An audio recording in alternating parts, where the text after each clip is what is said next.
Statue of Liberty کے نیچے کالے کپڑے پہن کر سینکڑوں یہودیوں نے پیلسٹینین شوڈ بی فری کے نعرے لگائے، لمبی لمبی تقریریں کی۔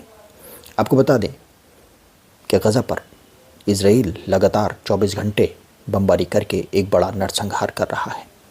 وہیں اسرائیل میں نتنیاہو کی اس فیصلے کی اور غلط فیصلوں کی آلوچنا ہو رہی ہے۔ نتنیاہو کے خلاف بڑی سنکھیا میں یہودی اسرائیل میں بھی اور دنیا بھر کے الگ الگ دیشوں میں پردرشن کر کے ناراضگی ظاہر کر رہے ہیں۔ آپ کو بتا دیں کہ پچھلے 75 سال سے غزہ، فلسطین، ویسٹ بینک پر اسرائیل نے بلپوروک قبضہ کر رکھا ہے۔ وہاں کے لوگوں کو بنا وجہ جیلوں میں ٹھوس دیا جاتا ہے، ان کو اتیاچار کیا جاتا ہے، ان کو سیدھے گولی مار دی جاتی ہے۔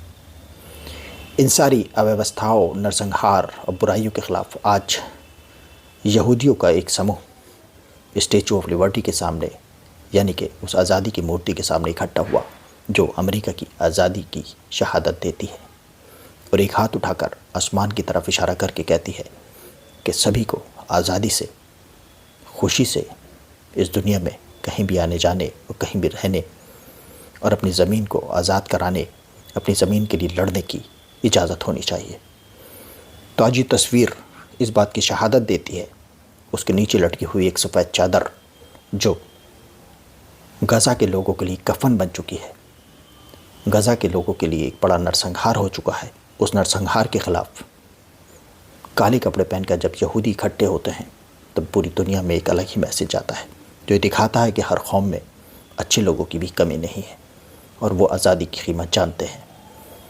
آپ کو بتا دیں کہ غزہ میں ہر 5 منٹ میں ایک معصوم بچے کا قتل ہو رہا ہے۔ آسمان سے لگاتار بم برسائے جا رہے ہیں جس میں روزانہ سینکڑوں کی تعداد میں لوگوں کی، معصوم بچوں کی موت ہو رہی ہے۔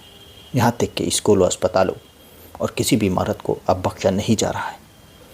ان ساری باتوں کے ورودھ کو لے کر، اس نرسنہار کے ورودھ کو لے کر آج پیلسٹینین شوڈ بی فری کے نعرے لگاتے ہوئے یہودی کالے کپڑے پہن کر جب واشنگٹن میں اسٹیچو آف لبرٹی کے نیچے اکٹھا ہوئے تو اس سے دنیا میں ایک بڑا سندیش گیا، اور شاید یہ سندیش نتنیاہو کے اوپر ایک دباؤ بنانے میں کامیاب ہو سکتا ہے۔ لیکن نتنیاہو اپنے باپ امریکہ کی بھی ایک بات نہیں سن رہے ہیں۔ یا تو امریکہ ان سے منوانا نہیں چاہتا یا سنوانا نہیں چاہتا۔ امریکہ ایک طرف سیز فائر کے لیے کہتا ہے، دوسری طرف اسرائیل کو بڑی تعداد میں خطرناک بم بھیجتا ہے، اپنی فورس بھیجتا ہے کہ جاؤ غزہ کو، فلسطین کو نیست نابود کر دو، اور پوری دنیا خاموشی سے اس نرسنہار کو دیکھ رہی ہے۔ اسی بیچ یہودی ہی سینکڑوں کی سنکھیا میں کالے کپڑے پہن کر اس نرسنہار کے خلاف دنیا کو یہ سندیش دینے کی کوشش کرتے ہیں کہ فلسطین آزاد ہونا چاہیے، اور واقعی اس کے اوپر ظلم ہو رہا ہے۔ طارق عظیم، دا پرنٹ آف امروہہ سے۔